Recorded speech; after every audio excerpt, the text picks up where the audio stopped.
Welcome to Toffee TV. It is the match reaction. Everton 1, Luton Town 2. Everton are out of the FA Cup, the fourth round tie at Goodison Park today, settled by a last gasp winner from Woodrow. And Everton got what they deserved, I think, in the end. I think it was an awful performance. It was an awful game of football for me. It was one of the lowest quality levels of game of football I have seen for a number of years. The manager went with 4-4-2. Jorginho again continuing in goal. Went with Dom and Beto as the front two. And needless to say, it didn't work. They looked like they'd not done even 1 minute work on that in training. That's how it looked today. Whether that's the case or not, I'm sure it isn't, but that's how it came across. They just looked like they'd never even been on the same pitch with each other, so it didn't work at all. Luton with the better side straight from the kick-off, really. They got into the game quicker. They'd had 3 attempts at goal in the opening 90 seconds. Andros Townsend had picked the ball up a couple of times and put crosses in. And Everton just looked flat. The ground was flat. And the team, I mean, both teams didn't look like they were going full pelt at it, but Everton just looked flat. We didn't seem to be able to get on the front foot quick enough. We slow everything down. When we break, like we're going to go at pace, we overhit a pass or we hit it straight to a Luton player, or we turned and passed it all the way back. You know, the amount of times that we have a ball in an advanced position, it's Mykolenko or Dwight McNeil, and it ends back with our goalkeeper, is incredible, really. And Luton were able to just sit in and defend. We didn't create anything clear-cut. And that is the biggest disappointment for me. We did sometimes get into good positions. Beto's had one that he's hooked wide, but the referee gave offside, even though the linesman hadn't given it. The referee was dreadful, Simon Hooper, today. Absolutely appalling game from him, from start to finish. But, yeah, it was just rubbish. I mean, I don't want to sit here and be dead negative, but how can you be positive about that?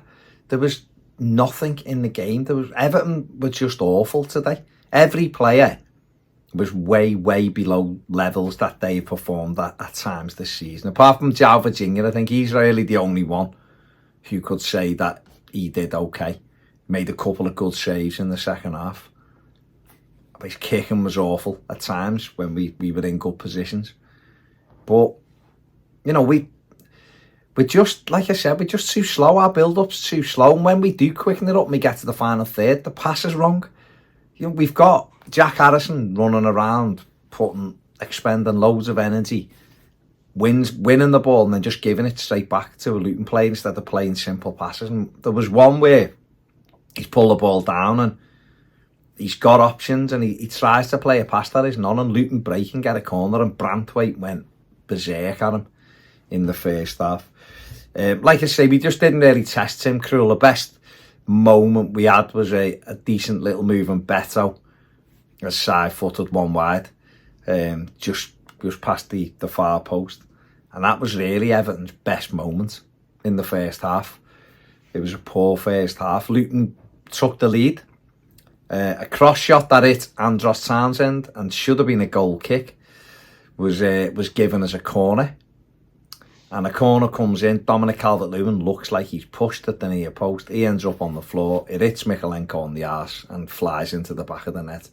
And we're 1 down, and another set piece we haven't been able to defend when we played Luton. And it was, two poor teams, and they were edged it. The crowd let the players know how they felt, frustrated, because we did win the ball back a lot of times and then just give it away. And it's just not good enough. The problem is, what are the options? You know, Dan Juma, I don't know whether he'll be here past Tuesday, to be honest, or past Wednesday rather, when the transfer deadline shuts Wednesday night at 11. But he sat on the bench. Now, the manager doesn't really want to use him in the Premier League. Today should have been a day where he starts. You know, Dwight McNeil's had a poor game today. He wasn't alone.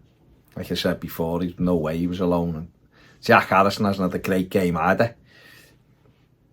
Why weren't one of those two taken out the side to give Dan Juma a go? You know, we've got Fulham on Tuesday, we've got Spurs next Saturday. And that's a strange one for me from the manager's perspective. But he hasn't got any real options in midfield. And that really is the reason why he's tried a 4-4-2 that hasn't worked. I doubt we will see that again this season. Now Everton have only got Premier League games to play for the rest of the season. I don't think we will be seeing Dominic Calvert-Lewin and Beto paired together again this season. Beto just could not get into his touch was poor. He works, you know, he puts himself about, but he was concentrating too much on having a wrestling match with their centre-back instead of moving towards the ball on a couple of occasions. Come out for the second half, I expected there to be either a change at half-time or a real good rally cry from the manager, but we just come out and everything was the same. It was flat. Luton were, you know, Ross Barkley, our fans made it clear they don't like him. For me, he was probably one of the best players on the pitch. Never panicked, always calm in possession, hit some great passes left and right. We couldn't do that. James Garner had probably his worst display in terms of giving the ball away and passing. Sure passes that should have got there, he hit out for throw-ins or he hit straight to the Luton player. When we got in, we were in 2 or 3 times in the first half with good runs, and it wasn't just James Garner. Other people over-hitting simple pass. Dwight McNeil done it twice, a simple pass which would have put someone away in the box, kicked it out for a goal kick. That continued. But we did get level. Some good battling by Beto, does really well, gets the ball out of his feet, clips the ball across to Harrison. Harrison skips inside and drives a shot which Tim Krul should save. In keeping with the quality of the match, Tim Krul lets it squirm under his body and it crosses the line, and it's 1-1. And with, you know, that was just around the hour mark, and the fans, the noise level went up a bit, and it was right, can we go on? And we put Luton under a little bit of pressure. They looked a little bit wobbly at times, but we just couldn't get the final ball right. We couldn't get the last pass right. Luton made 5 changes, freshen their team up, give them a bit of energy. Virginia's had to come up big from a header off a corner. He's made a good save of full stretch, and then an even better one from Adebayo when Jared Brantwaite failed to clear the ball on the touchline. Adebayo went on, and Andros Townsend actually was on his own, and Adebayo shot himself, and Virginia's tipped it wide. Luton also had another opportunity in the box. Andros Townsend does brilliantly, takes about 3 men out and the goalie and squares it to Morris. And his shot's cleared off the line, but he should have scored. He should have blasted it, and he didn't. He tried to place it. The warning signs were there for Everton. At the other end, Jack Harrison, after good work from Dwight McNeil, volleyed over. Beto volleyed over when it looked easier to hit the target. And we just couldn't get, you know, when we did get balls into the box, we just didn't pick up second balls. Sean Dyche took off Dominic Calvert-Lewin, and Dwight McNeil put on Arnold Danjuma and Yusuf Chimiti. Chimiti had a couple of headers back across goal, but didn't really look like he was going to get on the end of anything as that kind of threat. Danjuma didn't get into the game at all. Really had 1 run and his shot was blocked. And Luton just looked like a little bit more energy, and we got into injury time, and they went and forced the corner, but it was really poor play from Tarkowski. He had the ball, he had the opportunity to smash it into the Bullens Road stand for a throw-in, and he tried to be cute and dink it off, or he aimed to play it off the Luton player for a goal kick, and he sliced it out for a corner. The corner went in, back post, Everton failed to clear, and Woodrow knocked it in to the net to give Luton a victory, come off the bench, give Luton a win. Luton have come to Goodison now twice this season. He won both games by 2-1. Those 4 goals they've scored have all been off set pieces. And this was something I am really surprised at. This is something I thought Sean Dyche would have us perfect at, almost, defending set pieces. But 4 goals we conceded now against Luton in 2 games, all from set plays. So really poor from us today. That was their biggest threat, and we didn't deal with it. And we're out the cup, you know, last kick of the game, basically, and we've gone out, and it's a lesson of a little bit of complacency. How do you get the players up? for it. But also, the squad is thin. And I said the other day, I think I said probably in the last match reaction, that they have to bring players in.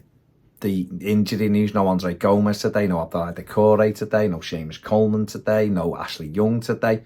This squad, no Idrissa Gana Gay, this squad can't cope.